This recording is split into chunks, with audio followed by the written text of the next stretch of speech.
imesomwa vizuri. Sura ya 4 ya kitabu cha Waebrania.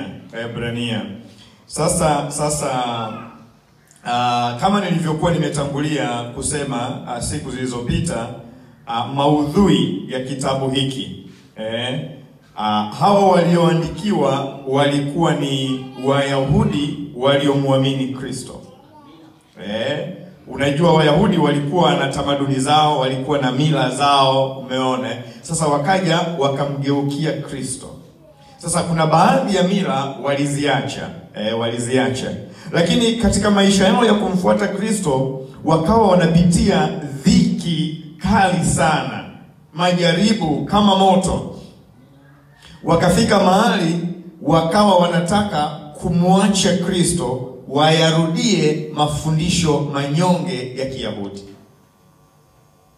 Sasa mwandishi ambao tulisema haijulikani kwamba ni Paulo au ni nani, bado hata wasomi wa Biblia hawajaweza kusema, lakini hiyo sisi haitusumbui. Sisi maadamu tuna ujumbe hapa, huo ndio tunaodini nao. Amen. Kwa hiyo mwandishi anaingilia kati kujaribu kuwaeleza. Ukiangalia tangu sura ya 1, ya 2, ya 3, anaeleza jinsi ambavyo Mungu alivyosema wakati huo na baba zetu kwa njia ya manabii na mitume, lakini anasema nyakati za sasa anazungumza na sisi kwa njia ya Yesu Kristo.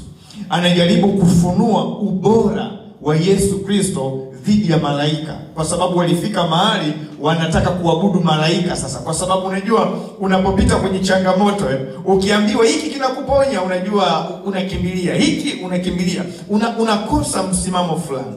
Kwa hiyo anawaeleza ubora, the superiority of Jesus Christ over the angels. Alafu anaeleza ubora wa Yesu dhidi ya Musa kama mtume.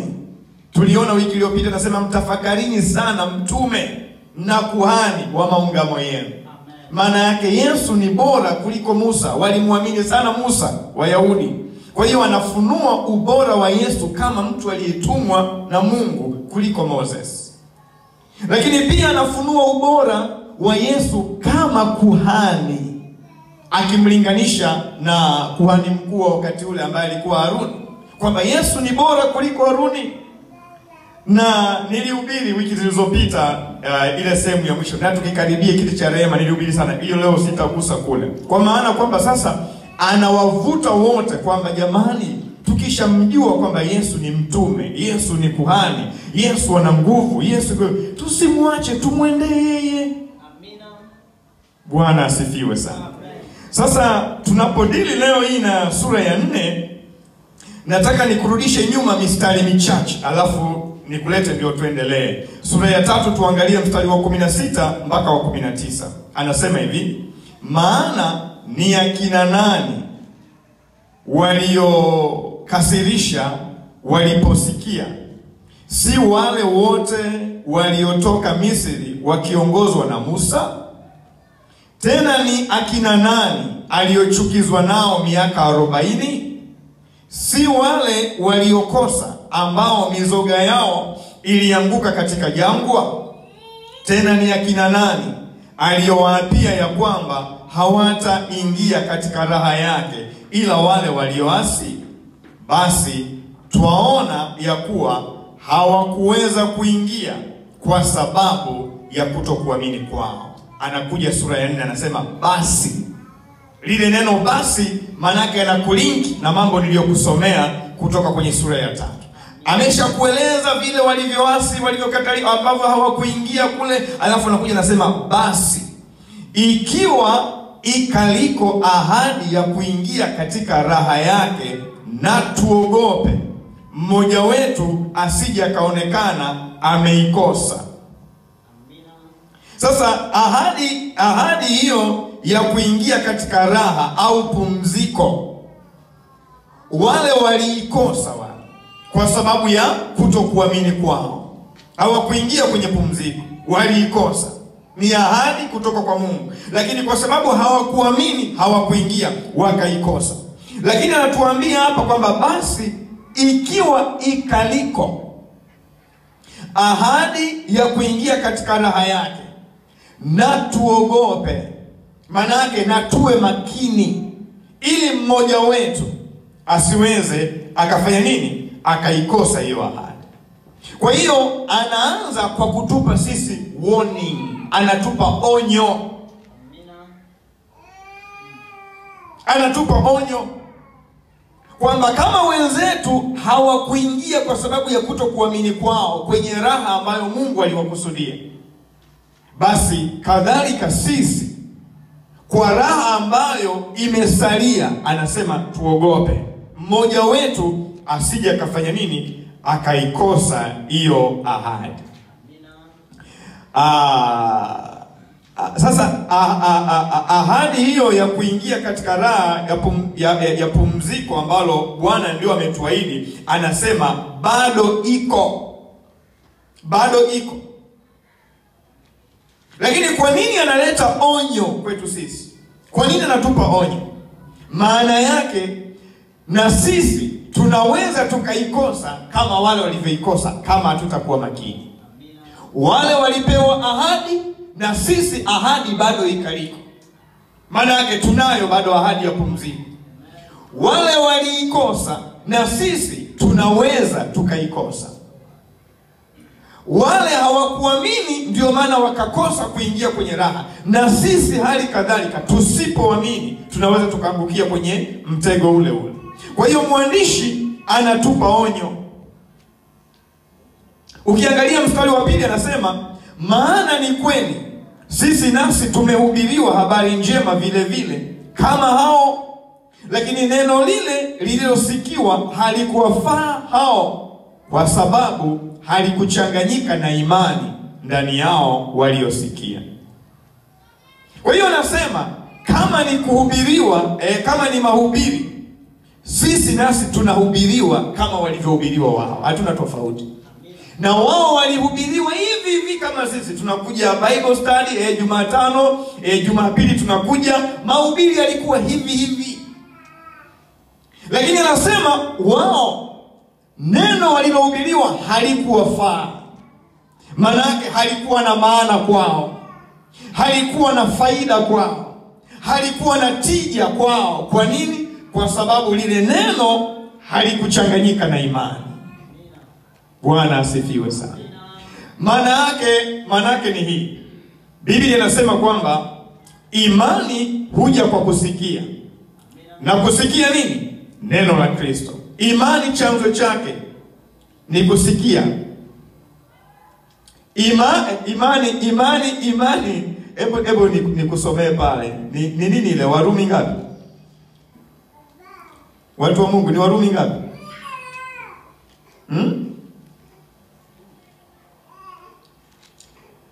Warumi ngapi? Mnaniangusha jamani.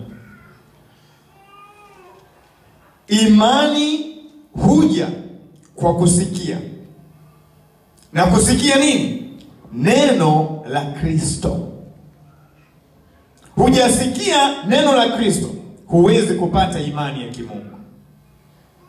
Hata shetani akitaka kutengenezea imani ya kwake, kwanza lazima akusikizishe. Iwe imani mbovu au iwe imani nzuri, kwanza lazima usikie. Na niliwaambia mchakato wa kusikia, manake unasikia maneno, alafu unapata tafsiri ya ujumbe. Kwa hiyo unajua haya maneno yameleta message fulani. Ukishapata message unaifanyia kazi, hapo mchakato wa kusikia unakuwa umekamilika. Lakini ukija kanisani umehubiriwa, ukaulizwa mhubiri amesema kitu gani, huna message, hauwezi kuwa na imani. Tuko sawa sawa? Huna message, huna ujumbe uliotoka nao kwamba leo Mungu amesema na mimi 1, 2, 3, huwezi kuwa na imani. Kwa sababu yale maneno aliyoyahubiri mhubiri ni maneno ya Mungu ambayo ndani yake yalikuwa na ujumbe Mungu aliyokuwa ameuandaa kwa ajili yako, na wewe umeukosa ule ujumbe. Umesikia maneno, kasema mhubiri amehubiri sana bwana. Leo amehubiri nini? Amehubiri sana bwana. Umekosa ujumbe. maana yake hakuna imani iliyojengeka.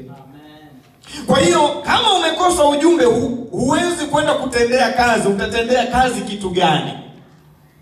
Utatendea kazi kitu gani? Kwa mfano, labda mhubiri amehubiri amesema kwamba hasira hukaa kifuani kwa mpumbavu. Alafu wewe ukasikia ule ujumbe, ukatoka na message pale kwamba mimi sio mpumbavu, kwa hiyo sipaswi kuwa na hasira kifuani mwangu. Maana yake hasira haiwezi kukaa kwa mtu mwenye hekima, kwa sababu haiwezi kufanya kazi. Lakini hasira siku zote inakimbilia kwa mpumbavu, kwa sababu anajua mpumbavu ile hasira ikikaa pale yeye atailipua, itamzalia shetani matunda. Kwa hiyo hasira haiwezi kukaa kwa mwenye hekima hata siku moja. Inakaa kwa mtu mpumbavu, kwa sababu anajua tu ikilipuliwa kidogo tu mpumbavu analipuka. Kwa hiyo anaingia kwenye mtego wa kumpendeza shetani na mapenzi yake. Kwa hiyo ukijua hiyo unatoka nayo kama message. Kwa hiyo imani inajengeka. Utafika nyumbani utaanza kuomba kwamba Mungu niondolee hasira, nipe uwezo kucontrol hasira. Lile neno linafanyika mwili. Mtu akikuletea hasira maudhi, unakuta kwamba tayari uko imani inafanya kazi pale, unajitawala. Kwa nini? Kwa sababu ulisikia neno la Kristo. Imani ikaja, ukaingia kwenye utendaji, unaendelea namna hiyo. Bwana asifiwe sana. Hallelujah. Glory be to God. Lakini hawa mabwana walikuwa wanakuja kanisani, wanasikia, wanatoka, hawatoki na ujumbe. Na kwa sababu hawatoki na ujumbe, hawana cha kuwasaidia kwenye maisha yao, hawana. Kwa hiyo wakabaki hawakuamini lile neno. Matokeo yake hawakuingia kwenye ile ahadi, kwa sababu hawakuwa na imani iliyowashikamanisha na neno, kuiamini ahadi ya Mungu aliye hai. Bwana asifiwe sana. Tuko pamoja watu wa Mungu? Tuko pamoja? Kwa hiyo anasema kuhubiriwa sio tija. Hata wao walihubiriwa kama sisi. Walihubiriwa kama sisi. Lakini neno lililosikiwa halikuwafaa wao, maana halikuchanganyika na imani. Kama halikuwafaa wao, linaweza pia lisitufai sisi, kama hakuna imani ya kuchanganya hayo mambo. Sababu ya kutokuwafaa, anasema ni hali ya neno waliolisikia kutokuchanganyika na imani. Kwa hiyo kutokuchanganyika na imani ndani yao waliolisikia. Kwa hiyo unaweza ukawa mtu wa Mungu lakini usiamini,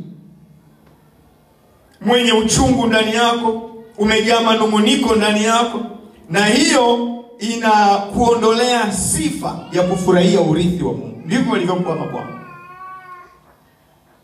Wanungunikaji, walalamishi, wenye uchungu, anasema kwa sababu ya kutokuamini kwao hawakuweza kuingia. Kwa hiyo kutokuamini kwako kuna kuweza kukunyima fursa nyingi sana ambazo Mungu ameziandaa kwa ajili yako na kwa ajili yangu. Mstari ule wa 3 na wa 4 pale anasema kuamini kwetu sisi ndio kunatufanya tuingie katika raha. Anasema maana sisi tulioamini tunaingia katika raha ile, kama vile alivyosema, kama nilivyoapa kwa hasira yangu hawataingia rahani mwangu. Kwa hiyo kuamini kwetu ndio kunatupa kuingia katika raha ambayo Mungu ameiandaa. Kutokuamini kwetu ndio kutatufanya tusiingie katika hiyo raha. Mstari wa 7 na wa 8. Nikusomee ule wa 4. Anasema kwa maana ameinena siku ya 7 mahali fulani hivi, Mungu alistarehe siku ya 7, akaziacha kazi zake zote, na hapo napo hawataingia rahani mwangu. Basi kwa kuwa neno hili limebaki kwamba wako watu watakaoingia humo, na wale waliohubiriwa habari ile zamani walikosa kuingia kwa sababu ya kuasi kwao, aweka tena siku fulani akisema katika Daudi, baada ya muda mwingi namna hii, leo kama ilivyonenwa tangu zamani. Leo kama mtaisikia sauti yake, msifanye migumu mioyo yenu. Sasa basi, anachosema hapa ni kwamba Mungu alipoumba ule ulimwengu kwa siku zile 6, alipumzika siku ya 7, si ndio? Sio alipumzika kwa sababu alichoka. Mungu hachoki. Hakupumzika kwa sababu sasa nimeumba siku 6, kwa hiyo nimechoka na pumzika. Ulikuwa ni mkakati wake wa kuonyesha jinsi ambavyo anataka watu wake wapate pumziko. Watu wake wapate pumziko. Kwa hiyo ule ulikuwa ni mpango aliouandaa. Lakini sio kwa sababu alichoka.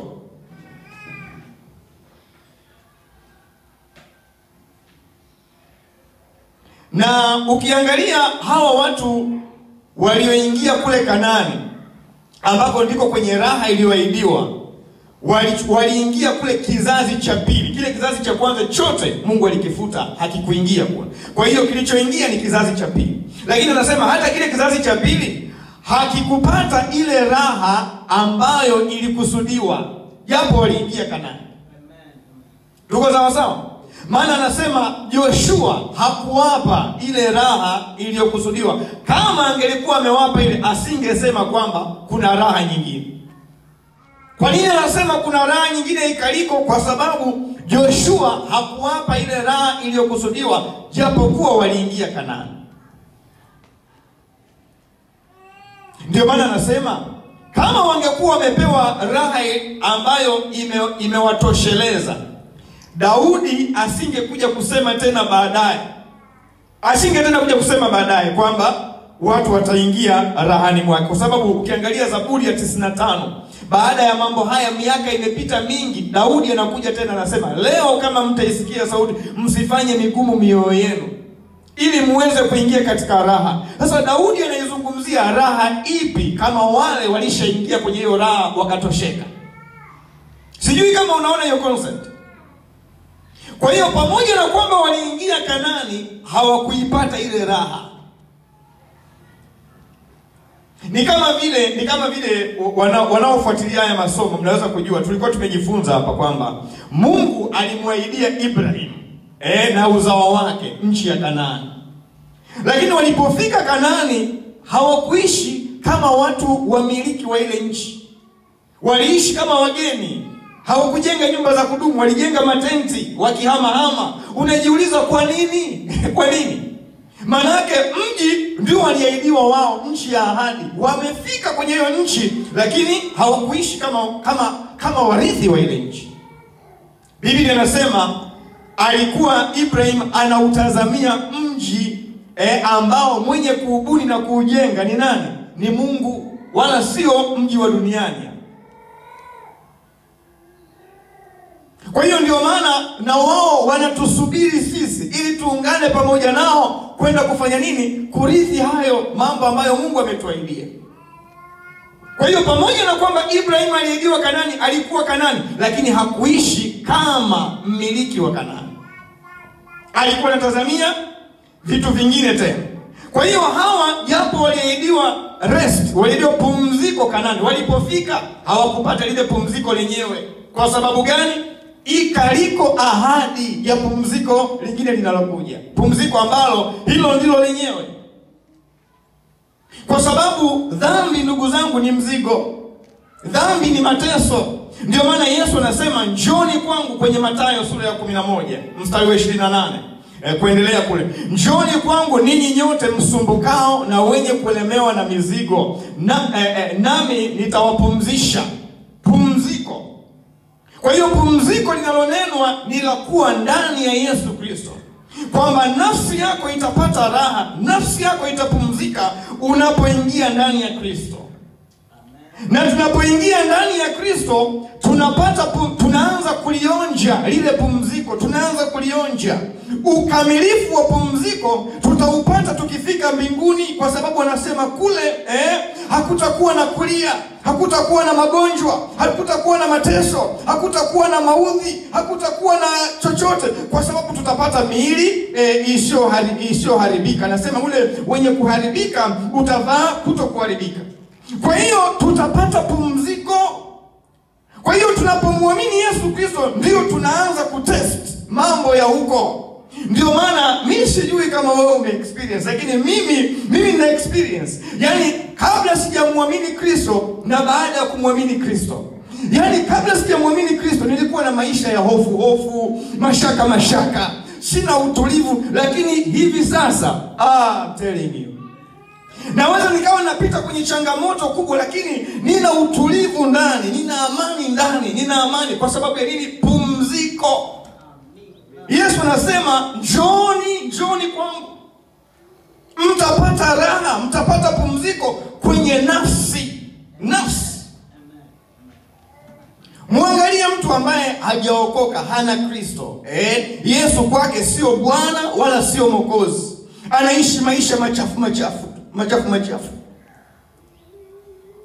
Mwambie hapa leo madaktari wanakuja hapa leo kutupima HIV, uone atakavyoruka. Mimi siko tayari. Ni uko tayari? Nini kinatofanya uko tayari? Huna pumziko, huna utulivu. Lakini mwenye pumziko anasema fine, let them come. Niko tayari. Au tuseme hapa, jamani, mwenzetu mmoja kalazwa kule, anahitajika tumtolee damu. Kwa hiyo twendeni basi. Utashangaa watu wanavyokimbia. Mimi kwa sababu wana nini? Hajiamini, hana pumziko, hana uhakika na damu yake. Lakini wale wenye pumziko, wanaojua maisha yao na Kristo, atasema niko tayari. Njooni mcheki, niko tayari kudonate blood. Bwana asifiwe sana. Haleluya. Mtapata raha nafsini mwenu. Kwa hiyo anatuambia kwamba mstari wa 9 ule, imesalia raha ya Sabato. Sabato ni raha, Sabato ni pumziko. Ndio maana wale hawakuelewa, wakawa wanaabudu siku. Wanaabudu siku, wanafikiri pumziko liko kwenye siku. Kwamba siku hii imetengwa, kwa hiyo tupumzike. Pumziko haliko kwenye siku. Pumziko liko ndani ya Yesu Kristo. Kwa sababu siku zote kwa Mungu ni sawa tu. Unaweza ukapumzika Jumatatu, Jumanne, Jumapili, usiguse kitu chochote, hakuna shida. Lakini kama huna Kristo, nafsi yako itabaki kwenye mahangaiko tu. Pumziko la kweli, Sabato ya kweli iko ndani ya Yesu Kristo. Ndio maana Yesu akasema, mimi ndimi Bwana wa Sabato. Mimi ndimi Bwana wa Sabato. Hamjanijua mimi, Sabato yenu sio kitu. Hata mngeshika siku namna gani. Bwana asifiwe sana. Haleluya. Kwa hiyo tunapokuwa katika Yesu tunapata pumziko, lakini litakamilika tukifika mbinguni. Kwa kuwa kule kama inavyosema Biblia kwamba kila chozi litafutwa, hakuna uharibifu kule, hakuna vitu vya namna hiyo. Bwana apewe sifa. Haleluya. Haleluya. Tuko pamoja watu wa Mungu. Kwa hiyo hiki ndio kitu kikubwa sana ninakiona kwenye sura ya 4. Hamna vitu vingi hapa. Hiki ndio kitu kikubwa ninachokiona, kwamba tumepewa ahadi, lakini tumepewa onyo. Kwamba tuangalie tusije tukaikosa hiyo ahadi ya pumziko. Kwa sababu ya nini? Ya kutokuamini. Unalichukulia neno la Mungu kama kawaida. Kama kawaida. Huna hofu yoyote kwenye neno la Mungu. Ndio maana mstari wa 12 anasema, kwa maana neno la Mungu li hai, tena lina nguvu, lina ukali kuliko upanga wowote ukatao kuwili. Anasema linagawanya nafsi na roho. Linaweza kutenganisha roho yako na nafsi yako, neno. Hakuna mtu anayeweza kutenganisha nafsi yako na roho yako isipokuwa neno la Mungu. Maana roho na nafsi zimeshikana namna hii, wakati mwingine ni ngumu kweli kutenganisha, lakini neno linaweza kutenganisha. Ndio maana Daudi anafika mahali anasema, nafsi yangu kwa nini kuinama? Nafsi yangu kwa nini kufa moyo? Anaachilia neno la Mungu ndani yake kuhakikisha nafsi imekaa vizuri. Ndio maana unapokata tamaa, unapokufa moyo, huhitaji neno la mchungaji Undole, unahitaji neno la Bwana, labda linalo neno la mchungaji Undole. Ili kufanya nini? Kuweza kuponywa hali yako ya ndani, unahitaji neno la Mungu.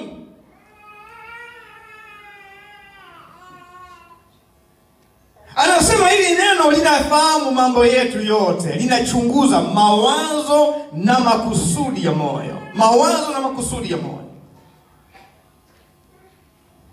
Napenda sana. Hakuna mtu anaweza kujua wewe unawaza nini, lakini neno linajua. Na ndio maana likihubiriwa unasema, mchungaji kaniona nini kani? Hakuna. Neno linakujua, neno linanijua mimi. Linanijua. Kwa hiyo anasema mstari wa 13 anasema, wala hakuna kiumbe kisichokuwa wazi mbele zake, lakini vitu vyote viutupu na kufunuliwa machoni pake yeye aliye na mambo yetu. Yeye aliye na mambo yetu. Bwana asifiwe sana. Yeye aliye na mambo yetu, Mungu huyo. Sasa nikitoka hapo kwenye sura hiyo ya 4, nataka niendelee kidogo. Sura ya 5 tutaigusa wiki ijayo, lakini nataka niseme kitu. Naona Roho Mtakatifu amenipa tu msisitizo kwa habari ya maombi, kwa sababu Ijumaa tutakuwa na mkesha hapa, na vijana wameweka kusudio kwamba ule mkesha utakuwa ni mkesha wa maombi, na ninaomba muombe kweli kweli. Sipangi kukosa, na nisingependa mtu yoyote apange kukosa, kwa sababu tuje tuombe. Sasa kuna vitu nimepata msukumo tu wa kuvizungumzia kwenye Timotheo wa kwanza sura ya 2 mstari wa 1 mpaka wa 2. Timotheo wa kwanza sura ya 2 mstari wa 1 mpaka wa 2 nasema, basi kabla ya mambo yote nataka dua na sala na maombezi na shukrani zifanyike kwa ajili ya watu wote. Jambo la kwanza, kwa ajili ya wafalme na wote wenye mamlaka. Jambo la pili, ili tufanyeje?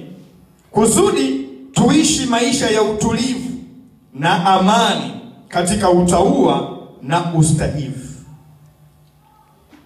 Huyu ni Paulo anamwandikia Timotheo, mtoto wake wa kiroho, mtu aliyekuwa anamfundisha utumishi. Anamwambia kabla ya mambo yote Timotheo, kabla ya mambo yote. Manake hii iwe kwako ni kipaumbele, hii kwako iwe priority. Kabla hujaimba, kabla hujafanya nini, kabla ya mambo yote. Anasema nataka kwanza dua, sala, shukurani na maombezi zifanyike. Zinafanyika kwa ajili ya nani? Kwa nani? Anasema kwanza ni kwa ajili ya watu wote. Alafu pili anasema wenye wafalme na wenye mamlaka. Kwa hiyo unaona hivyo vitu viwili. Anasema watu wote, alafu anasema wafalme na wenye mamlaka. Maana yake ni nini? Maana yake taifa linatuangalia sisi watu tuliomjua Mungu. Kama hujawahi kupata mzigo wa kuombea taifa, naomba katika jina la Yesu Mungu aachilie huo mzigo. Kwa sababu kama taifa letu halitakuwa na amani na utulivu, hatutaweza kumhubiri Mungu hivi tunavyoweza kumhubiri. Hatutaweza. Kama ninavyowaambiaga, kama madhabahu itapoaya, hatutakuwa na Wakristo wenye msimamo katika Mungu. Kwa hiyo lazima tuhakikishe kwa namna yoyote tunaishikilia madhabahu, ili madhabahu ifanye nini? Itushikilie sisi. Kwa hiyo lazima tushikilie taifa letu ili taifa litushikilie sisi. Sasa katika taifa anazungumzia watu wawili, anasema watu wote, alafu anasema wafalme na wenye mamlaka. Sasa nikajiuliza sana, kwenye watu wote tunaomba vitu gani? Maana yake kama ni kwenye taifa, hawa watu wote wanaoitwa watu wote wanaweza wakawa ndio sababu ya kuvuruga amani na utulivu katika nchi. Kama sio wao, wafalme na wenye mamlaka wanaweza wakawa sababu ya kuvuruga amani na utulivu katika nchi. Kwa hiyo nikawa najiuliza sana wakati Mungu ananipa msukumo kwamba tunaomba kitu gani kuhusiana na watu wote na kuhusiana na wafalme na wenye mamlaka. Unajua, nikapata msukumo wa kuingia kwenye mahubiri au quotation za Mwalimu Nyerere, misemo ambao Mwalimu Nyerere alikuwa anaisema. Manake taifa lilikuwa saa hiyo liko kwenye kifua changu. Ghafla nikapata mwelekeo wa kwenda kuangalia Nyerere alikuwa anasema vitu gani. Na ukiangalia katika baadhi ya maneno Nyerere aliwahi kusema kwamba ili tuendelee tunahitaji vitu vinne. Kati ya hivyo vitu vinne, watu ni kitu kimoja kati ya hivyo vinne. Lakini watu wa aina gani? Watu wa aina gani? Nyerere alikuwa na namna yake ya kuona watu ambao anataka kuwatengeneza kwenye taifa hili. Alikuwa na muono wa kwake. Unajua, nikapata nafasi ya kuangalia. Nikaona moja katika maandiko katika matamshi yake alisema violence is unnecessary and costly. Peace is the only way. Kwamba amani ndiyo njia ya kipekee, lakini fujo sio kitu cha muhimu kwetu, kwa sababu kina gharama. Kwa hiyo tunapoombea watu, tunataka tumsii Mungu kwamba kama vile ambavyo Watanzania nature yetu hivyo, hatuna ugomvi, sio watu wa fujo, ni watu waungwana, ni watu wastaarabu. Tumuombe Mungu hiyo tunu, hiyo zawadi aliyotupa hiyo iendelee hivyo hivyo.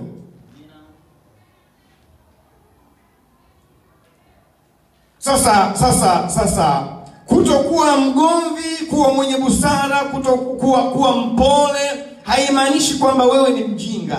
Hapana. Haimaanishi kwamba wewe ni mjinga.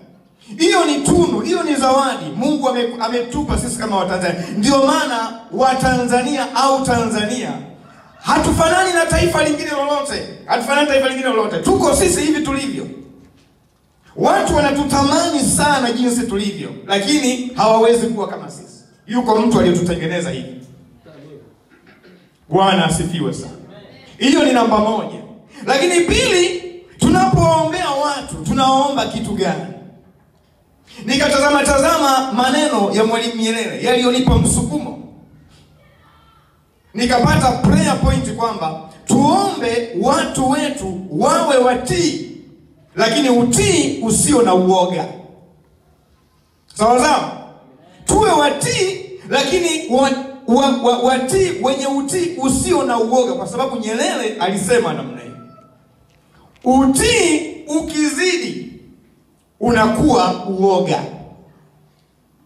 Uoga huzaa unafiki na kujipendekeza. Mwisho wake ni mauti. Bwana asifiwe sana. Kwa hiyo kama Watanzania tunapaswa kutii mamlaka fulani. Tunapaswa kutii mchungaji wako, sijui nani huko. Tunapaswa kuwa na utii kwa mujibu wa Mwalimu Nyerere. Utii ambao hauendi ukavuka mipaka, kwa sababu ukivuka mipaka utakuwa ni utii wenye uoga ambao unazalisha nini? Unazalisha unafiki na kujipendekeza. Maana yake mahali ambapo unatakiwa kusema kweli, hutakaa useme kweli. Kwa sababu gani? Kwa sababu una utii wenye uoga ambao unaleta unafiki na kujipendekeza. Ndio maana kwenye Mithali 29:25 anasema kwamba kuwaogopa wanadamu kunaleta mtego. Maana yake hutakaa ufanye mapenzi ya Mungu. Kwa sababu gani? Kwa sababu una utii wenye uoga unaoleta nini? Unafiki na kujipendekeza. Kwa hiyo hutakaa useme kilicho cha kweli. Sasa huyo ni Mwalimu Nyerere, ni baba aliyokuwa anajenga taifa, ana ndoto ya watu wake kwamba wawe watu wanaotii. Lakini sio utii ambao unakupelekea kwenye uoga ambao utakuzalishia nini? Utakuzalishia unafiki na kujipendekeza. Utii wa namna hiyo hautatusaidia katika taifa. Uwe mwanasiasa, uwe mchungaji, uwe mtu yote, utii wa namna hiyo hautaponya nchi, hautaponya kanisa, hautaponya taasisi. Nyerere alikataa kama baba aliyekuwa anajenga taifa. Kwa hiyo hata unapowatengenezea watu wako utii, watengeneze katika hali ambayo watatii, lakini sio kuwa na utii wenye kuzalisha uoga na unafiki. Hawawezi kukwambia ukweli, hawawezi kuwa huru kutoa mawazo yao, hawawezi kwa sababu wana uoga. Ule uoga unawatengenezea unafiki na kujipendekeza, kitu ambacho hakitaleta msaada kwenye kanisa au kwenye taifa. Hasemi kwamba watu wavunjiane heshima, Nyerere hasemi hivyo, lakini anatengeneza ujasiri wa aina fulani hivi kwamba kama unajua kitu cha kweli, yani wewe kizungumze kwa namna njema tu, kwa namna njema tu. Kwa hiyo nikaingiwa na hamasa sana ya kwamba tumuombe Mungu ainue kizazi chenye utii, kisichokuwa na uoga, na lazima ili hilo lifanyike, lazima Mungu atuinulie walezi, watu wa kulea vijana kwenye nchi, kwamba watakuwa na nini? Watakuwa na utii usio na unafiki, usio na uoga. Lazima walelewe. Hawawezi wakaibuka tu namna hiyo. Mimi mama yangu wakati tulilelewa kwenye hali ya uoga. Yaani mama akikusemesha namna hii, hutakiwi ujibu wala ujitetee. Ukimsemesha namna hii, anakutemea mate usoni. Maana yake anakuambia nini? Nyamaza. Hata kama nimekuonea, hata nafanya nini? Nyamaza. Sasa hatuwezi kutengeneza kizazi cha namna. Mimi watoto wangu siwalei namna hiyo. Na hata wakati mwingine mke wangu ananiambia, usinijibu, namwambia hapana. Umemsemesha, mpe time ajitetee. Mpe time ajenge hoja. Kwa sababu ukiwa unamnyamazisha tu, atakuwa mtoto fake, na hata atakapokwenda huko ataonewa na kila mmoja, kwa sababu atakuwa hujamjengea uwezo wa kujitetea na kujieleza. Ndio maana hata leo wa Tanzania tunafeli kwenye mambo ya negotiation. Akija mzungu hapa na negotiate na sisi, tunajiona kama ni duni, tunajiona inferior. Matokeo yake wanatugaragaza, wanachukua rasilimali zetu kwa sababu ya hiyo hali ya uoga na unyonge tuliojengewa. Kama mama alikuwa ananitemea mate na mnanitemea, kwa hiyo najua kwamba kwa hiyo sitakiwi kujibu, sitakiwi kusema, kwa hiyo mkubwa akisema kasema. Hapana. Unaweza ukasema, Bwana, mimi nakuheshimu mkubwa wangu, lakini katika hili ninaomba tutofautiane kidogo. Wewe unaamini hivi, lakini sawa, na kuheshimu, nafasi yako iko hivyo hivyo kama mume wangu, kama mchungaji wangu, lakini mimi naona hivyo na mimi naona hivi. Hakuna ubaya, hakuna dhambi. Kwa sababu utukani mtu matusi. Kwa hiyo lazima tulee kizazi ambacho kinajiamini. Kitajiaminije? Lazima wapewe uwezo wa kuzungumza, uwezo wa kujidefend. Sikiliza hoja yake, alafu pambana na hoja, lakini sio kumnyamazisha mtu. Usiseme umemtemea mate usoni, huyo mtoto huyo ataonewa hata shuleni. Ataonewa kwa sababu kila watu wakisema atakuwa tu anafikiria kama kule nyumbani kwamba sitakiwi kujibu, sitakiwi kuongea, sitakiwi. Kwa hiyo atakuwa amekaa namna hiyo. Ndio maana wengi kati ya Watanzania si watu wanaoweza kutetea haki zao. Sio mtu anayeweza kusema asimame aseme kile anachokiamini. Hawezi, kwa sababu hatukujengewa huo ujasiri. Lakini tumuombe Mungu, kwa sababu haya yote ni mambo ya kimungu, kwamba Mungu atutengenezee kizazi chenye ujasiri.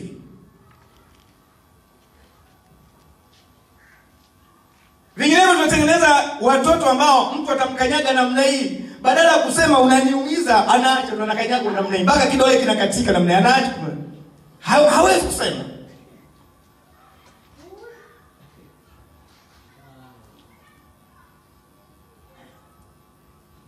Bwana asifiwe sana. Lakini ya tatu, tumuombe Mungu atupe watu wenye kujiamini.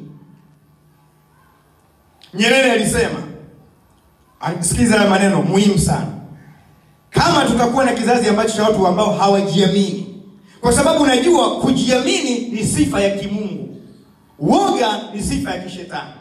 Ndio maana Biblia inasema wenye haki ni wajasiri kama simba, kwa sababu kujiamini ni tabia ya kimungu. Woga na mashaka ni tabia ya kishetani. Kwa hiyo Nyerere alisema hivi alipokuwa anajenga taifa, katika moja kati ya hotuba zake akasema, tunataka kuona katika taifa hili, akisema hili anamaanisha la Tanzania, sio lingine, vijana wajeuri. Baba wa taifa sio wajeuri kwa maana ya kwamba watukane watu, watukane viongozi. Anasema vijana wajeuri wenye kujiamini. Ujeuri wa kujiamini kile unachokifahamu na kukitetea hoja yako.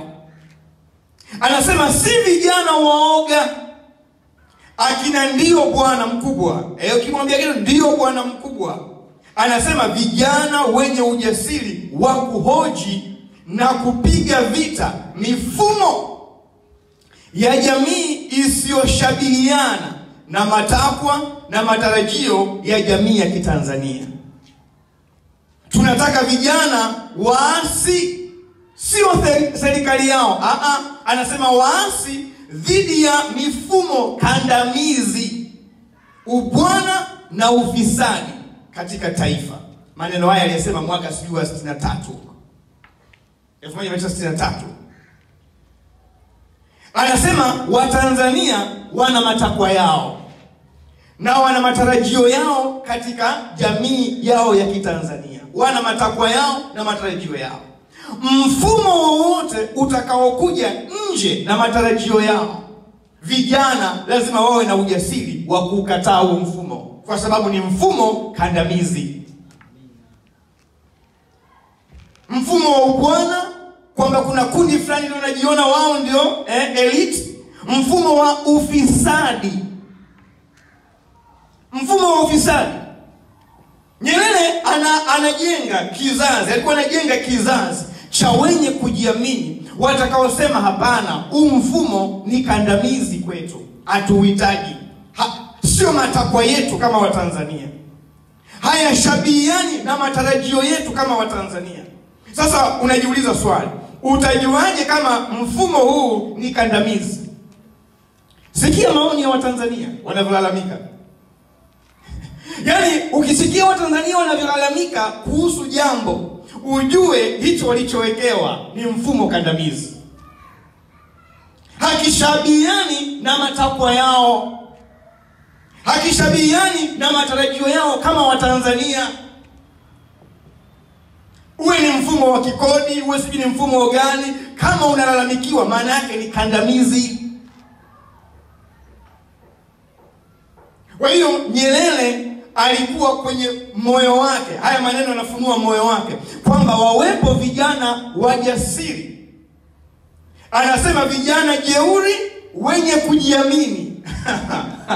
Vijana jeuri wenye kujiamini, si vijana waoga akina ndio bwana mkubwa.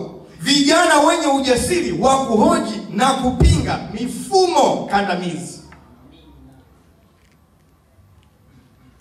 Na nikawa natafakari sana huko nikimwa na muomba Mungu. Nyerere hakuwa anasema kwamba anataka viongozi ndio wapinge mfumo kandamizi. Viongozi, hakusema viongozi, anasema vijana. Maana yake viongozi hawawezi kupinga mfumo kandamizi kwa sababu inawezekana wananufaika nao. Inawezekana wananufaika nao. Na inawezekana hawaoni kama ni kandamizi.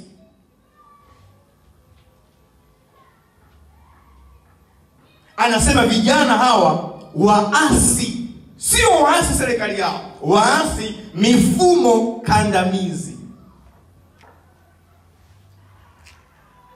Tusipojiamini na kuwa majasiri kuhoji na kupinga mifumo kandamizi isiyoshabihiana na matakwa na matarajio ya jamii ya Kitanzania, tutaumia.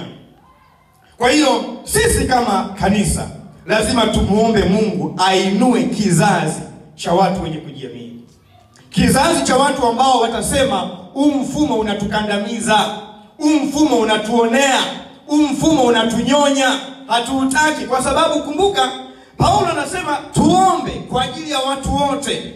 Tuombe kwa ajili ya wenye mamlaka na wafalme. Maana yake watu wote wasipoombewa wanaweza kuwa sababu ya machafuko katika taifa. Na watawala wafalme wasipoombewa wanaweza wakawa sababu ya vurugu, tukakosa amani.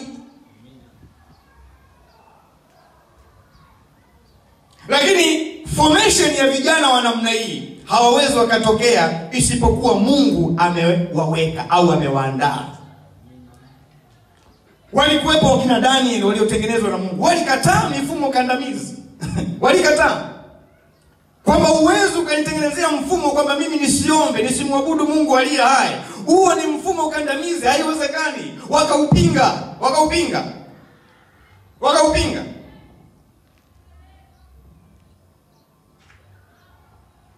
Watu au wananchi wanapolalamika juu ya mfumo fulani, uwe ni wa kiutawala, uwe ni wa kikodi, uwe sijui wa kinini, ni vizuri kuangalia kwa sababu unawakandamiza. Na maneno haya ya baba anasema kama vijana, unajua vijana wangekuwa wanasoma, wanarejea kwenye maneno ya Mwalimu Nyerere, basi tungekuwa tuko mbali sana. Kwa sababu anayeweka huo mfumo inawezekana yeye hajui. Asipoambiwa atajuaje? Lazima aambiwe kwamba huo mfumo unaotuwekea unatukandamiza. Sasa kusema ni kitu kimoja na kutekeleza ni kitu kingine. Wasipotekeleza ni sawa, lakini wewe kusema lazima uwe na huo ujasiri. Bwana asifiwe sana. Kwa hiyo tunahitaji kumuomba Mungu ainue vijana wenye ujasiri. Tukiwa na taifa la vijana ambao si wajasiri, tunaweza tukaingiliwa tukavamiwa mpaka hapa na bado tukapoteza ujasiri. Kabisa. Ujasiri ni sifa ya kimungu kabisa. Kwa sababu kwenye ujasiri wako haumtukani mtu. Kwenye ujasiri wako haumvunji mtu heshima. Kwenye ujasiri wako unaonyesha kutokukubaliana na kile ambacho kinakwenda kinyume na matakwa ya Watanzania na matarajio ya Watanzania. Maana yake Watanzania wana matarajio yao, Watanzania wana matakwa yao. Mfumo wowote ambao unakwenda nje na matarajio na matakwa ya Watanzania, Nyerere anauita ni mfumo kandamizi.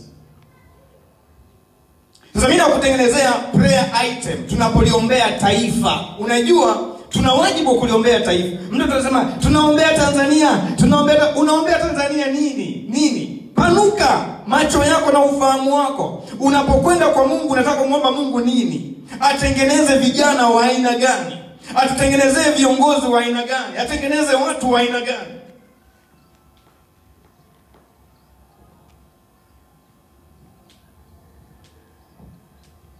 Viongozi wote waliofanikiwa duniani walikuwa ni majasiri, wasioogopa. Sasa pointi ya 4, tunaomba kuhusu watu, tunaombea watu nini? Watu wawe na utayari wa kujifunza. Tuombee watu wa Tanzania tuwe na utayari wa kujifunza. Nyerere alisema namna hii.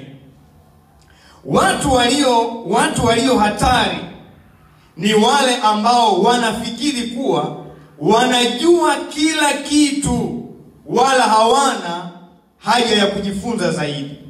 Hii ni tabia mbaya ambayo huzuia kabisa maendeleo. Tunapoombea Watanzania, tuombe kwamba Mungu ainue kizazi cha watu sio wanaojifanya wanajua kila kitu, kwa sababu anasema hiyo ni hatari. Mungu atuinulie kizazi cha watu ambao watakuwa tayari kujifunza. Wewe imagine kama unapata kiongozi ambaye anafikiri kwamba yeye anajua kila kitu. Maana yake hatataka kujifunza kutoka kwa wananchi wake. Hatakuwa na haja ya kutaka kusikia wananchi wake wanasema nini, kwa sababu alichojua yeye ndio anafikiri ndicho hicho. Nyerere anakataa. Anasema hapana. Lazima tuwe na utamaduni wa nini? Wa kujifunza, tuwe na utayari wa kujifunza. Huwezi wewe ukawa unajua kila kitu. Iwe ni kanisani, iwe ni wapi, haiwezekani. Anasema Nyerere, watu walio hatari sio wengine wowote, isipokuwa ni wale ambao wanafikiri kuwa wanajua kila kitu, wala hawana haja ya kujifunza zaidi. Hapana. Hata kama unajua kwa kiwango gani, unaona unajua, bado kuna vitu hujui. Lazima ujifunze kutoka kwa wengine. Tunahitaji Mungu atuinulie kizazi cha vijana, viongozi wanaoibukia, wanaoweza kujifunza kutoka kwa wanaowaongoza. Wewe kuwa mchungaji haimaanishi kwamba unajua kila kitu. Hapana. Kuna watu wamekaa kule nyuma wanajua zaidi yako, lakini Mungu amekupa neema tu ya kukusanya mawazo yao na kufanya mambo yaende. Kuwa kiongozi haimaanishi kwamba unajua kila kitu. Kuwa baba au mama haimaanishi kwamba watoto hawawezi kukufundisha kitu wewe. Kwa hiyo kila mtoto akitaka kusema unamnyamaza. Hapana. Jifunze kutoka kwa watoto wako pia. Niliwahi kuambia hapa siku moja, wakati John yuko mdogo tu, mwanangu wa kwanza, aliniona narushana maneno na mama yake makali. Sasa yeye kwa sababu yuko in favor na mama yake, akaniambia, baba acha ubabe. Mtoto mdogo hivi, baba acha ubabe. Hivi enzi tunakuwa sisi, unadiriki vipi kumwambia baba yako acha ubabe? Unaanzia wapi? Iko kipondo utakachopigwa kwanza. Utakaa urudie. Lakini anasema, unajua nikakaa nikamuangalia namna hii, katoto kenye unaweza ukakasaga, lakini akasema inawezekana kuna kitu amekiona mimi sijakiona. Ngoja nimpe time. Nikamwambia, kwa nini unasema mimi ni mbaya? Kwa hiyo tukaanza tu kama kiurafiki tunazungumza ili acheue. Sasa shida tulikuwa tunagombana na mama yake alichukua t-shirt yangu akaanza kudekia, anasema hii imepauka. Nikamwambia hapana, t-shirt yangu mimi naipenda, wewe kwa nini unadekia? Kwa hiyo tukaanza kurushana. Nikamwambia, mwanangu, unaona alichofanya mama yako ni sawa? Kwa hiyo nikawa namjengea hoja, sio tu kumnyamazisha. Naambia nakubali ulichokisema, niache ubabe, lakini hebu angalia mama yako alichokifanya, unakubaliana nacho?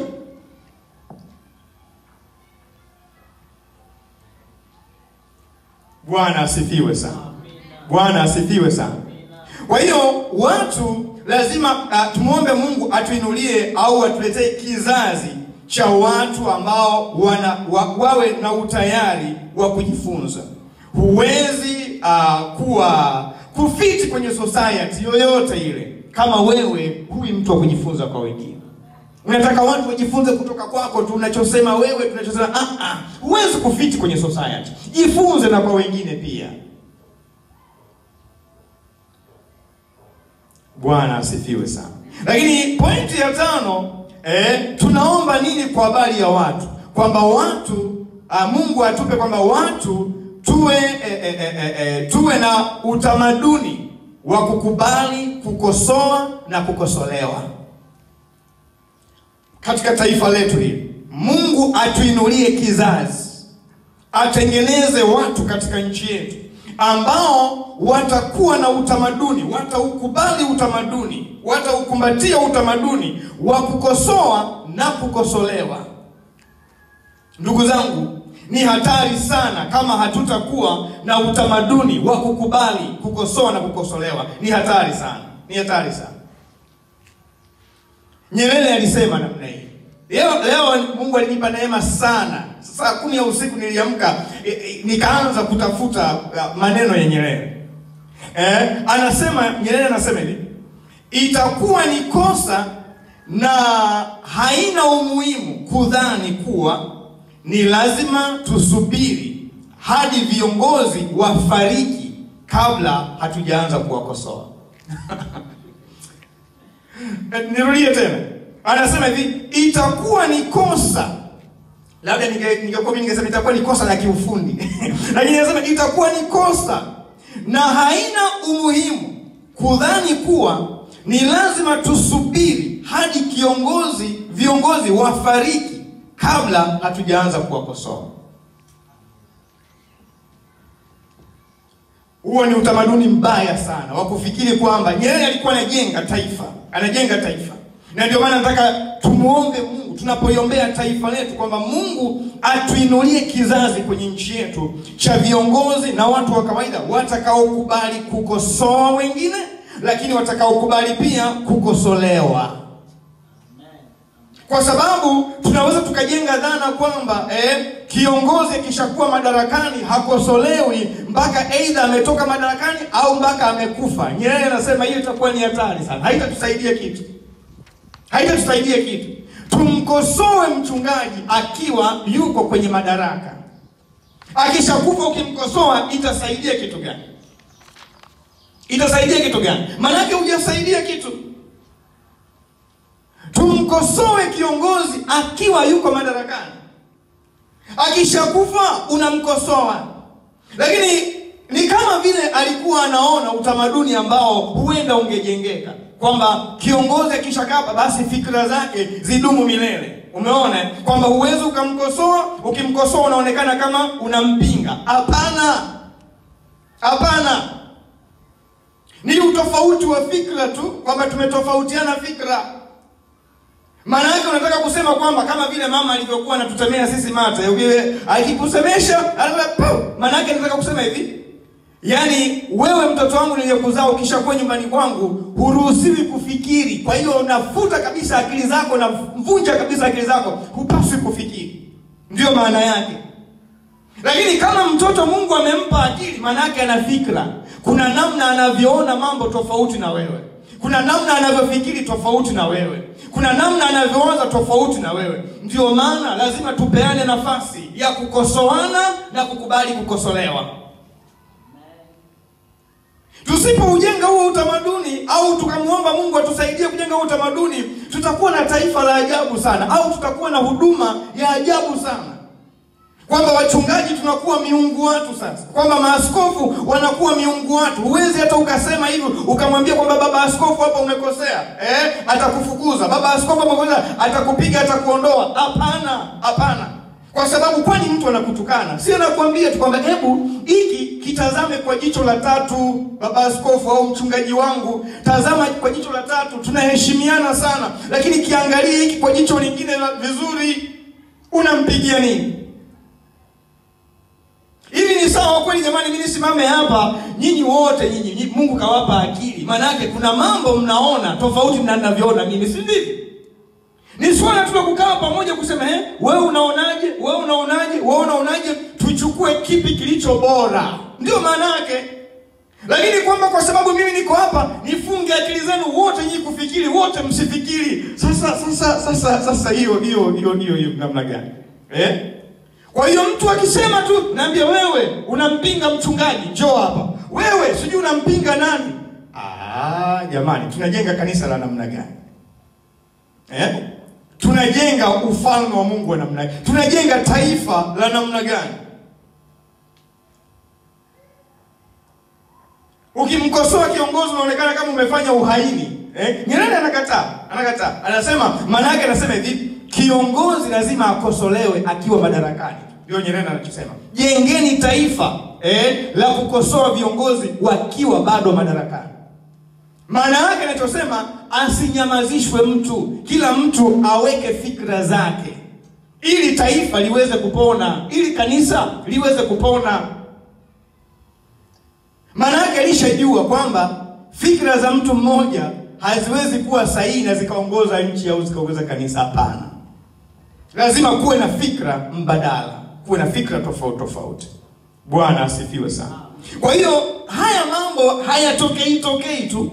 Lazima sisi tunaomjua Mungu tumuombe Mungu kwamba Mungu tutengenezee kizazi cha watu ambao watakuwa tayari kukosoa na kukosolewa. Kuna watu wengine wanaona mambo yanaharibika lakini hawataki kukosoa. Bwana acha tu bwana. Acha tu bwana. Nchi ikizama tutazama wote na wewe ukiwemo. Kanisa likizama tutazama wote na wewe ukiwemo. Familia ikizama tutazama wote na wewe ukiwemo. Ndio maana Mordekai akamwambia Esther, wewe ukinyamaza kimya, Mungu atatoa wokovu kwa njia nyingine, lakini usije ukafikiri kwamba wewe na nyumba yako utapona. Jahazi likizama na wewe utazama. Nenda fanya kitu kwa ajili ya nchi yako, fanya kitu kwa ajili ya kanisa lako. Hata ukinyamaza kimya, usifikiri kwamba wewe utapona eti kwa sababu uko kwenye nyumba ya mfalme. Usifikiri wewe utapona kwa sababu sijui ni askofu au ni mchungaji au ni mwanasiasa. Hakuna. Tanzania ikizama tutazama wote. Kwa hiyo lazima tufike mahali tukubali utamaduni wa kukosoana, kukosoa na kukosolewa. Tujenge ustahimilivu. Kwa hiyo hapa ninamaliza hizo items, hizo prayer items, kuomba kwa ajili ya watu, kwa ajili ya watu. Kwa sababu nasema tuombe dua, maombi, sijui sala na shukrani kwa ajili kwanza ya watu, lakini pili kwa ajili ya wenye mamlaka na wafalme. Sasa tunaomba nini kwa habari ya wenye mamlaka?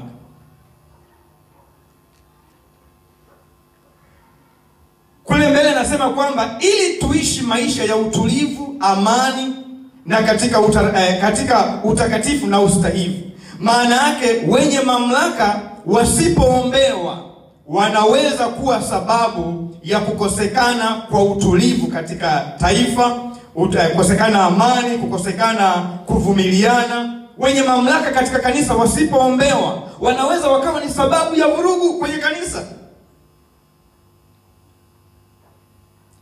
Maana yake mwenye mamlaka anawajibika kuhakikisha analeta utulivu, analeta amani, analeta ustahimilivu. Ili afanye hivyo lazima aombewe. Kwa sababu mtu mwenye mamlaka ndio ana maamuzi ya kuinfluence kanisa. Ndio ana maamuzi ya kuinfluence taifa. Na shetani huwa hapiti kwa mtu mwingine, anapita kwa mtu mwenye mamlaka.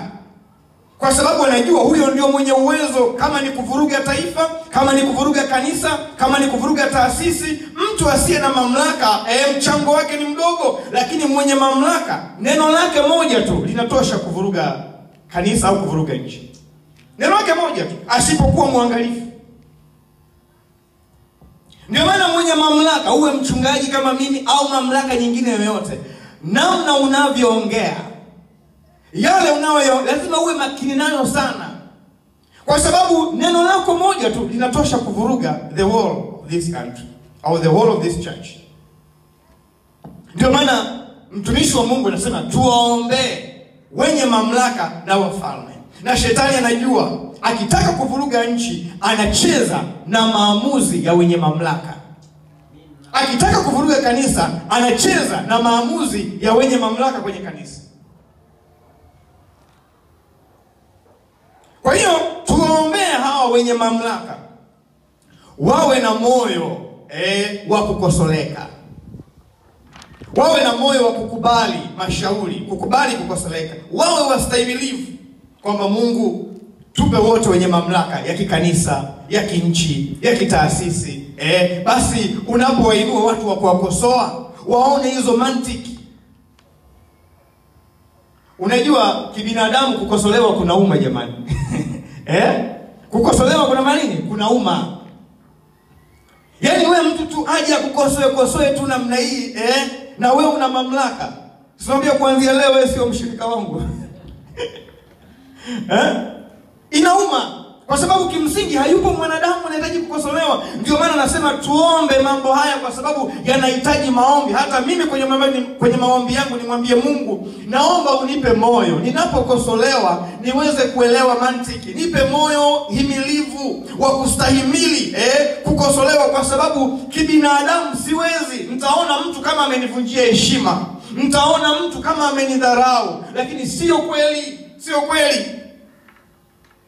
Mkeo anapokukosoa sio kwamba amekudharau, hapana. Anataka tu kwamba ndoa iende vizuri. Bwana asifiwe sana. Ndio maana rais wetu alivyoulizwa news na BBC alisema watu wakosoe tu, kwa sababu kwa njia hiyo ndio tutafanya nini? Ndio tutajua makosa na tutajirekebisha. Bwana asifiwe sana. Haleluya.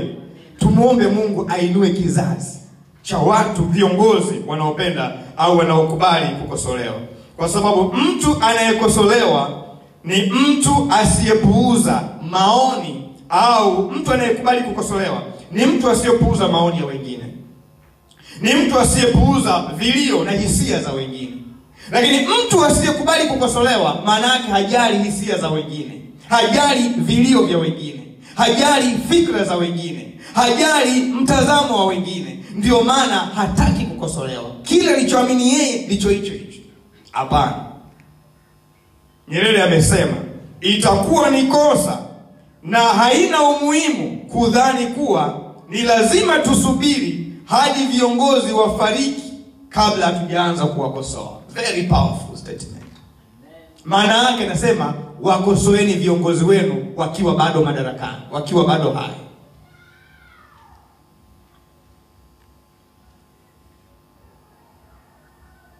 Maana yake huu ni ujumbe kwa viongozi. Nyerere anavyosema, maana yake ni ujumbe kwa viongozi wa kidini, wa kichama, wa kiserikali, kwamba wasichukulie kwamba kukosolewa ni uadui. Hapana, tubadilishe huo utamaduni. Kiongozi anayepuuzia vilio vya watu wanaoongoza, mchungaji anayepuuzia vilio vya watu wanaoongoza, atakuwa anafanya hivyo kwa hasara yake mwenyewe, Kwa sababu kutokuwa na usikivu kwa watu unaoongoza ni kama udikteta fulani hivi. Sasa unajua unaweza ukawa na udikteta wa mtu mmoja, wanasema one man government, mchungaji ndio yuko pale, one man government, udikteta wa mtu mmoja. Lakini kunaweza kuwa na udikteta wa kikundi cha watu ambao wengi wanauona kama sio udikteta, lakini ni kikundi kidogo cha watu ambacho wanachotaka wao ndicho hicho. Hawataki kusikiliza maoni ya watu wengine, ndani ya kanisa, kwenye siasa, kwenye nchi. Kwa hiyo udikteta ndani na nje ya kanisa unaweza ukaona hivyo. Unaweza ukawa udikteta wa mtu mmoja au udikteta wa kikundi. Wote ni udikteta tu, kwamba kikundi kimeshaamua wanavyotaka wao ndivyo hivyo.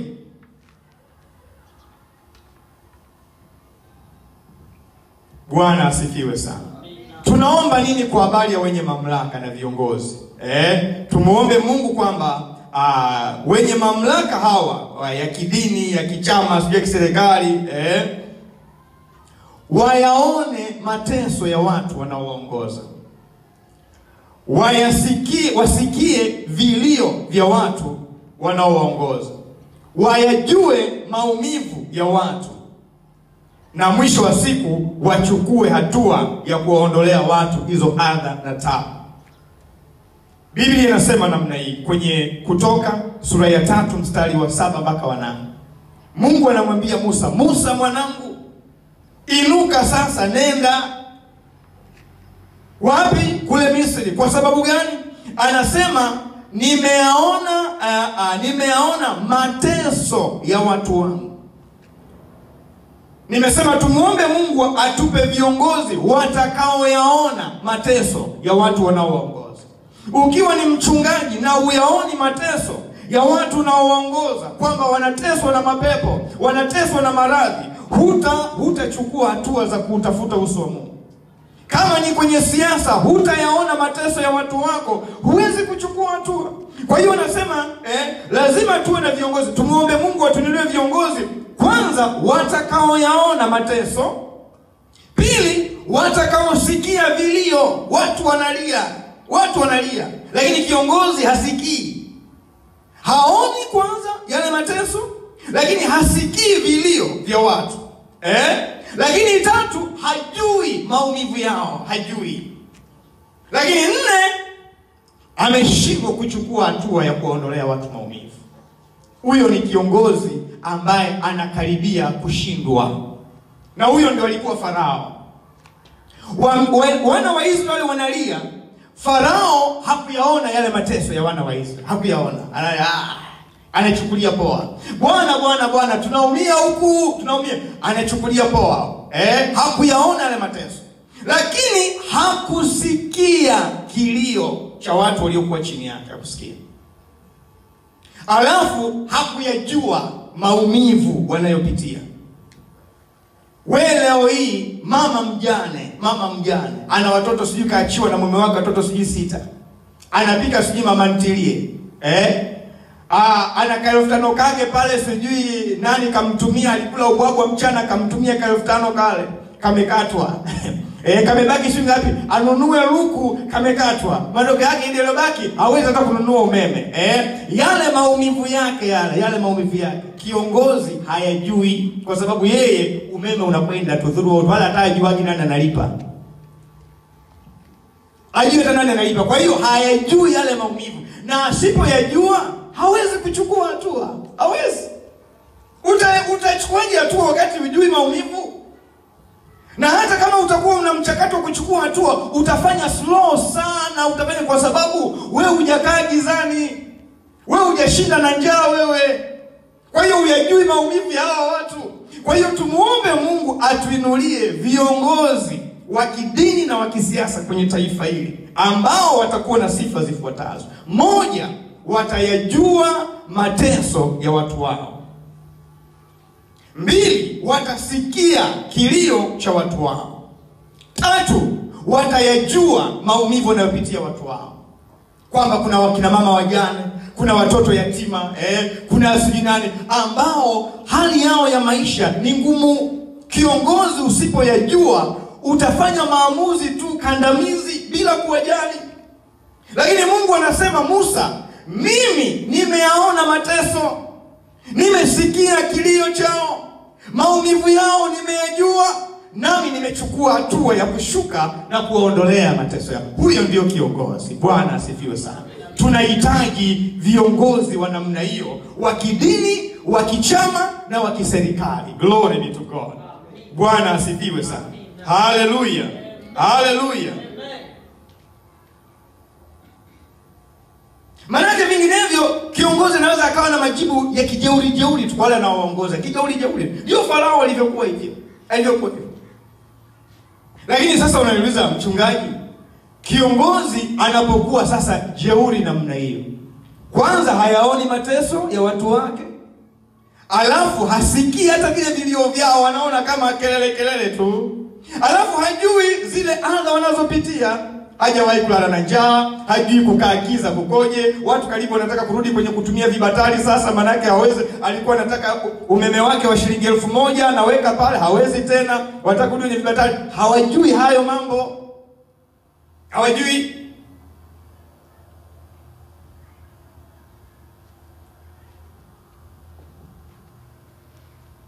Kwa hiyo kama hao viongozi wa kidini, wa kisiasa wako namna hiyo, tunafanyaje?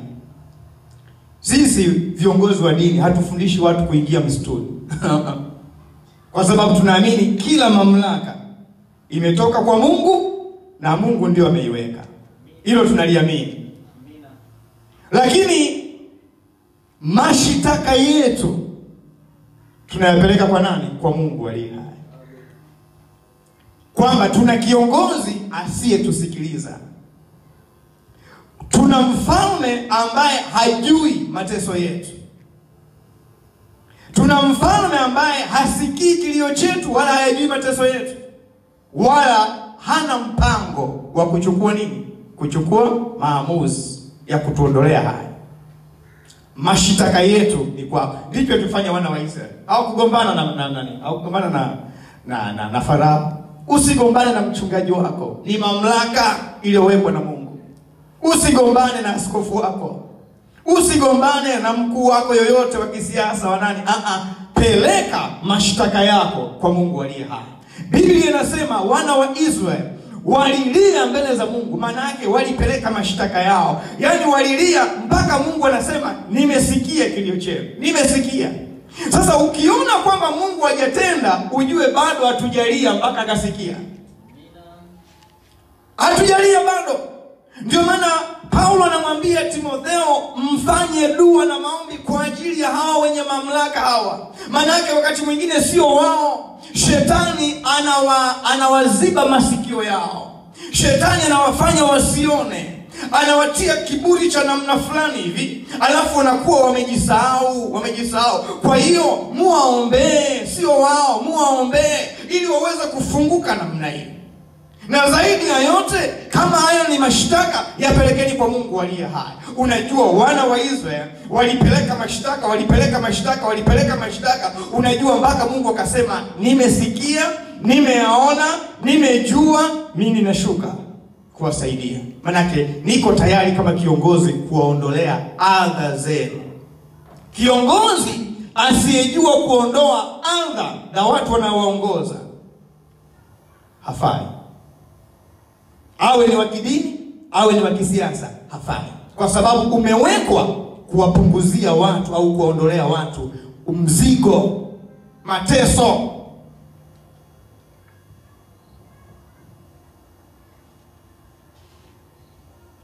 Bwana asifiwe sana. Bwana apewe sifa. Kwa hiyo wakati Farao anakuja kuzinduka namna hii, anazinduka namna hii, anaona tayari watu waliowekwa chini yake waongozi hao Mungu kashawaondoa.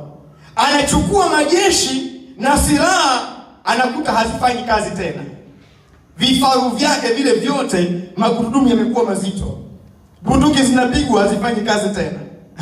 Hazifanyi kazi tena. Kwa sababu gani? Mwenye watu wake amefanya nini? Amesikia kilio. Wewe kama mfalme hujasikia kilio cha watu, hujayajua maumivu yao, mateso yao hujayaona, lakini mwenye watu wake ameona, ameshuka.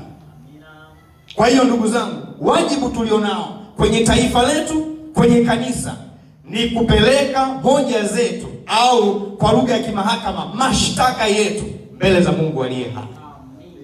Hatupasi kunungunikia viongozi, hatupasi kuwasema vibaya viongozi, hatupasi kufanya uasi wa aina yoyote, lakini wajibu wetu ni kupeleka mashtaka mbele za Mungu aliye hai, kwamba mchungaji uliotupa ni balaa, kwamba askofu uliotupa atendi mapenzi yako Bwana, tunaomba Mungu usike. Mashtaka yetu ni kwa Mungu aliye hai.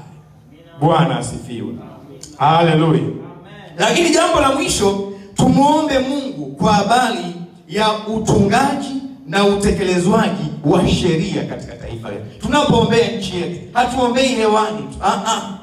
Kwa sababu sheria zinazotungwa zinatuathiri moja kwa moja.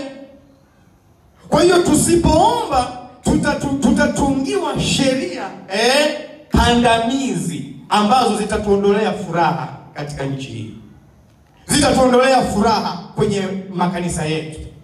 Kwa sababu ndugu zangu, niwaambie, lengo la sheria ni kumhudumia mtu, kumfanya mtu aweze kufika mahali afanye mambo yake vizuri na kwa uhuru. Sheria imtumikie mwananchi, lakini sio mwananchi aitumikie sheria. Hapana. Sijui kama unanielewa. Lengo inapotungwa sheria ni kwamba sheria imtumikie, imhudumie mwananchi, lakini sio mwananchi aihudumie sheria. Nikueleze namna hii.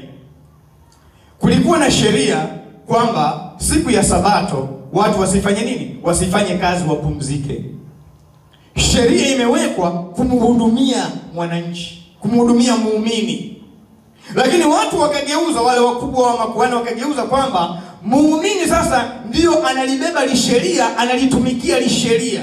Kwa hiyo hata muumini akiwa na mapepo, ni mgonjwa, wanasema sheria inasema usimuombee, muache afa hivyo hivyo, kwa sababu sheria inasema usimuombee. Sasa sheria iliwekwa kwamba mtu ndio aitumikie sheria au sheria imtumikie huyo mtu.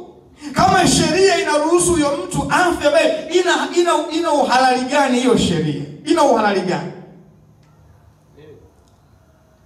Yesu akamwambia ni halali kwenu kumponya mtu siku ya Sabato? Au anasema ili mpate kujua mwana wa Adamu anayo amri. Maana yake anasema nimekuja kuvuruga huo mfumo. Sheria kandamizi ambayo inazuia mwananchi, inazuia muumini asinufaike. Hiyo ni sheria gani hiyo? Anasema hapana. Yesu akamponya mtu siku ya Sabato, akavuruga ile sheria kabisa. Anasema hapana. sheria imtumikie mwananchi. Mungu aliweka sheria imfacilitate mwananchi, imfacilitate muumini, lakini sio muumini aanze kubeba limzigo la sheria limtese. Hapana. Kwa hiyo tunapoombea nchi yetu, tuwaombee watunga sheria wajue kwamba sheria wanazotunga ni kwa ajili ya kumsaidia mwananchi ili aweze kuwa na raha kwenye nchi yake, lakini sio sheria ya kumfanya mwananchi ajisikie sasa kama mtumwa kwenye nchi yake mwenyewe. Hapana. Hapana, hilo sio kusudi. Hilo sio kusudi. Mwananchi analia kabisa kwamba hii sheria jamani ya tozo hii inaniumiza. Hii sheria hii vifurushi hivi inaniumiza. Anasema ndio sheria imetungwa. Sasa maana yake nini? Ikishamuua huyo mwananchi utamtawala nani mwingine? Utamtawala nani mwingine? Na hii kwani ndugu zangu sio siri. Watanzania wanalia. Wanalia. Tozo sijui za majengo zimekuja wanalia. Tozo sijui za miamala Watanzania wanalia. Sio siri. Umeona? Njoo sijui vifurushi watu wamepiga kelele wanalia. Vimeachwa hivyo hivyo.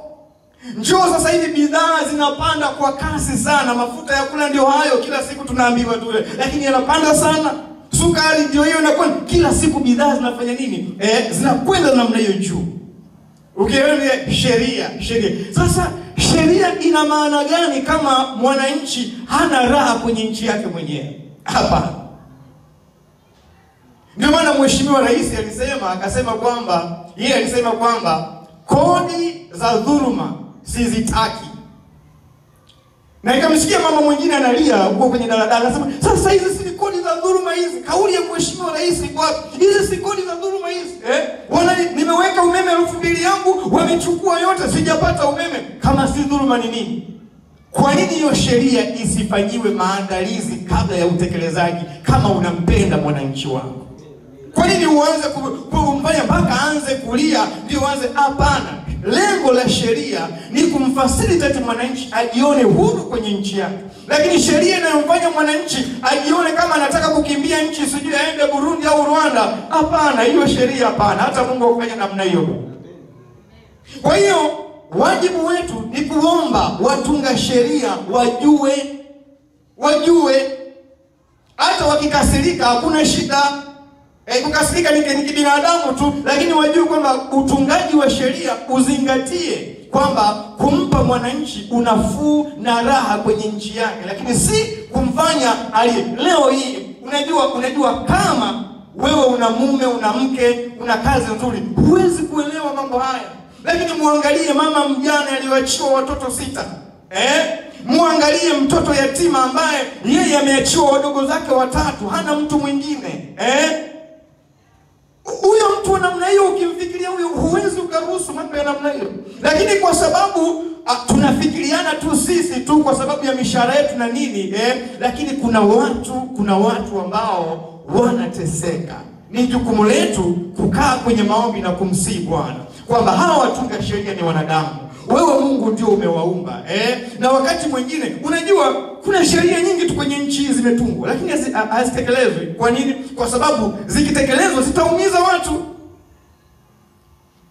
Kwa nini na hizo zisemwe kwamba zimetungwa basi zisimamishwe kwanza mpaka pale tuangalie namna nyingine? Lakini unasema hapana, ni sheria imetungwa. Hapana. Mungu atusaidie. Kwetu sisi watu wa Mungu tukae kwenye maombi. Tumwambie Mungu, saidia viongozi wetu. Bwana asifiwe sana. Glory be to God. Hallelujah. Naamini umepata hii kwa undani. Tunaposema sasa tunaliombea nchi yetu, unaweza ukajua tunaomba vitu gani. Usibahatishe, hapana. Gusa kwenye mambo hayo ya msingi, kwa sababu hapo ndipo penye uponyaji wa nchi, na nchi ikipona tutakuwa na uhuru wa kumwabudu na kumtangaza Mungu wetu. Glory be to God. Bwana asifiwe sana. Hallelujah. Hallelujah. Glory be to God. Uko tayari kwa ajili ya maombi ya siku ya Ijumaa mahali hapa? Kwenye mkesha ule, hebu mwambie Bwana, sipangi kukosa. Nahitaji kuja kumlilia Bwana kwa ajili ya nchi yangu. Nahitaji kuja kumlilia Bwana kwa ajili ya taifa.